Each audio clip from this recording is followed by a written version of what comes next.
Selamat siang rekan-rekan semuanya. Perkenalkan nama saya Doni Prakoso dari Prodi Manajemen dengan nomor induk mahasiswa 289225666. Pada kesempatan kali ini saya ingin mempresentasikan mata kuliah manajemen keuangan dengan tema manajemen kas. Baik, mungkin bisa saya langsung eh, presentasikan untuk materi saya. Pengertian manajemen kas dalam operasional usaha terdapat berbagai macam pengeluaran yang diperlakukan agar bisnis tetap berjalan. Kas adalah komponen penting dalam operasional usaha sebagai alat pembayaran yang bebas dan siap dipakai buat mendanai pengeluaran usaha tersebut. Bebas dan siap menjadi kata kunci di sini. Kas harus bebas dan siap diambil dan dimanfaatkan perusahaan kapanpun dan dimanapun sehingga jumlah kas yang tersedia harus mencukupi setiap hari. Itulah sebabnya dibutuhkan manajemen kas yang mumpuni. Kas di sini tidak hanya berupa uang tunai yang berada di tangan perusahaan ataupun disimpan di bank, tapi juga aktiva lancar lain yang memiliki likuiditas tinggi. Misalnya cek, wesel, dan giro. Mengapa harus memiliki kas? Jadi dalam dunia bisnis, kas merupakan hal yang sangat penting untuk dimiliki. Terdapat tiga motif utama perusahaan yang memiliki kas. Mari kita simak ulasan berikut. Satu, motif transaksi. Motif ini biasanya dilakukan perusahaan dalam menyediakan pembayaran pada berbagai kegiatan transaksi bisnis, baik transaksi reguler maupun non-reguler. Motif berjaga-jaga. Motif berjaga-jaga merupakan motif yang berusaha mempertahankan saldo kas agar dapat mempengaruhi permintaan kas yang mana sifatnya pun tidak terduga. Bila seluruh pengeluaran dan pemasukan kas dapat diprediksi secara akurat, maka saldo kas yang disediakan dengan maksud berjaga-jaga ini akan sangat rendah. Yang ketiga, motif spekulasi. Motif ini dilakukan agar dapat mendapatkan keuntungan dari memiliki atau menginvestasikan kas pada bentuk investasi yang sifatnya sangat liquid. Biasanya jenis instrumen yang dipilih adalah investasi sekuritas. Bentuk manajemen kas. Ada berbagai macam bentuk manajemen kas yang lazim dipraktikkan perusahaan, antara lain A. Rekonsiliasi akun atau pembandingan cara transaksi keuangan internal perusahaan dengan laporan bank untuk memastikan saldo dalam buku besar. Yang B. Penggunaan aplikasi atau layanan software untuk melakukan pembayaran terjadwal, termasuk untuk invoice dan gaji karyawan. Yang C, strategi penarikan piutang, misalnya dengan penerapan diskon bila piutang dibayar lebih cepat. D, penyediaan dan pengelolaan kas kecil untuk membayar pengeluaran yang sifatnya kecil dan tak terencana secara spesifik. Yang E, penyediaan beragam saluran atau metode untuk penerimaan pembayaran.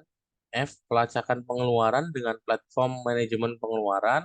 G, penggunaan kartu pembayaran agar lebih simpel dan memudahkan pelacakan. Dan yang terakhir, pengoptimalan dan efisiensi peralatan produksi, misalnya dengan menjual alat yang sudah lama tak terpakai. Pentingnya manajemen kas. Ada 5. Yang pertama adalah likuiditas yang optimal. Manajemen kas yang baik memastikan bahwa organisasi memiliki cukup kas untuk memenuhi kewajiban dan kebutuhan operasionalnya, sehingga menghindari kekurangan likuiditas. Yang B, pengendalian risiko. Manajemen kas membantu pengendalian risiko seperti risiko kredit dan risiko pasar yang dapat timbul akibat kurangnya kas. Yang ketiga, investasi yang menguntungkan. Dana kas yang tidak digunakan segera dapat diinvestasikan dalam instrumen keuangan yang menguntungkan untuk memaksimalkan pendapatan. Yang keempat, penghindaran biaya peminjaman yang tidak perlu. Dengan manajemen kas yang baik, organisasi dapat menghindari biaya pinjaman yang tinggi yang mungkin dibebankan jika harus meminjamkan uang untuk memenuhi kewajiban. Dan yang terakhir, penilaian kinerja keuangan. Manajemen kas yang efektif membantu organisasi untuk mengevaluasi kinerja keuangan dan mengidentifikasi potensi perbaikan.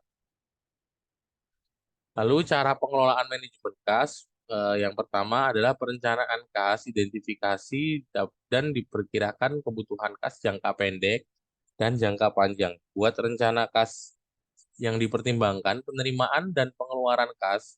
Yang kedua, pengendalian pengeluaran. Tetapkan kebijakan dan prosedur untuk mengendalikan pengeluaran agar sesuai dengan rencana kas.